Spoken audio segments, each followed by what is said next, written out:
বুধবার বিকালে দীঘার জগন্নাথ মন্দিরের উদ্বোধনে সস্ত্রীক উপস্থিত হয়েছিলেন বিজেপি নেতা দিলীপ ঘোষ।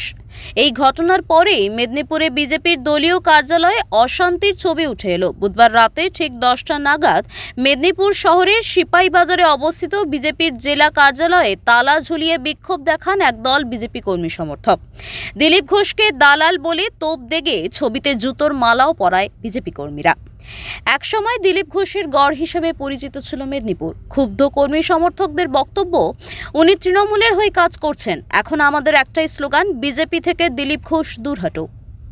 দীঘায় মাননীয় দিলীপ ঘোষের জগন্নাথ মন্দির উদ্বোধনে যাওয়া নিয়ে বিকেল থেকে বহু কার্যকর্তার ফোন আমার কাছে এসেছে, বিশেষ করে গ্রাম থেকে। এটুকু বলতে পারি, কার্যকর্তারা হতাশ।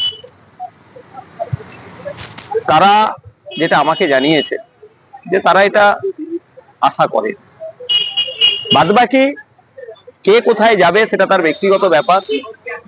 এ বিষয়ে রাজ্য পার্টি তার স্ট্যান্ড ক্লিয়ার করেছে। পূর্ব মেদিনীপুরে পার্টির অনুমোদিত একটাই প্রোগ্রাম হয়েছে মাননীয় বিরোধী দলনেতার, তাতে আমাদের রাজ্য নেতাদের অনেকে উপস্থিত ছিলেন। তো স্বাভাবিকভাবেই পার্টি ওই প্রোগ্রামকেই মান্যতা দিয়েছে। এবার বাদবাকি কি হয়েছে, কে কোথায় গেছে, এটা তার ব্যক্তিগত ব্যাপার। রাজনৈতিক মহলে প্রশ্ন উঠছে, তাহলে কি মেদিনীপুরের একসময় দুর্দণ্ড প্রতাপ বিজেপি নেতা দিলীপ ঘোষ তার নিজের গড়েও ফিকে হয়ে যেতে চলেছেন? পশ্চিম মেদিনীপুর থেকে শান্তনু পান, ওঙ্কার বাংলা।